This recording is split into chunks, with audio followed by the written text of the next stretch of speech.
Kumusta pag-aaral mo lang? Okay naman. Basta mag-aaral ka mabuti ha. Baka malaman ko lang nagkakajuwa-juwa ka na.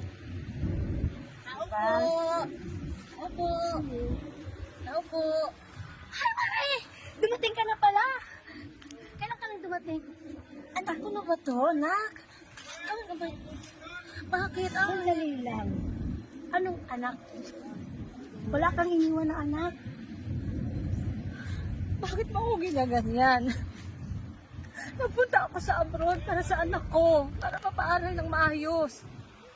Kaya kunin ko na yung anak ko ngayon. Alam mo, nag-usap na tayo sa chat. Kailan lang? Sinabi ko na sa iyo na ang anak mo, wala kang iniwan na anak. Ay, nagsama pa kayo niyan? Kayo na pala nasasama ng gagong yan. Mga walang hiya kayo.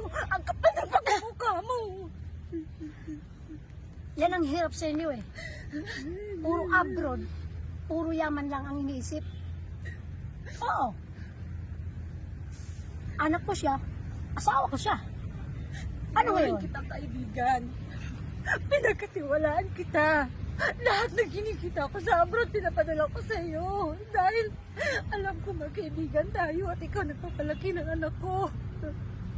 Tapos ngayon, kayo pala nagsasama ng hayop na yan. Mga walang iya kayo. Yun ang pagkakaalam mo. Pera lang ang habol ko. Oo, inaamin ko. Katawan lang ang minahal ng asawa ko. Hindi ang pera. Kaya, lubos-lubusan mo. Maghanap ng pera. Wala kang iniwan na anak dito. Mas magsama kayo dalawa. Anak ko, gustunin ko. Ano po yan? Tandaan mo ha, wala kang iniwan na anak dito. Simula nag-abroad ka, wala kang iniwan. Hanapin mo ang anak mo doon! Doon sa labas! Anak, basta tandaan mo anak ha. Tandaan mo! Opo. Tandaan mo! Wala kang nanay, kundi ako lang. Opo.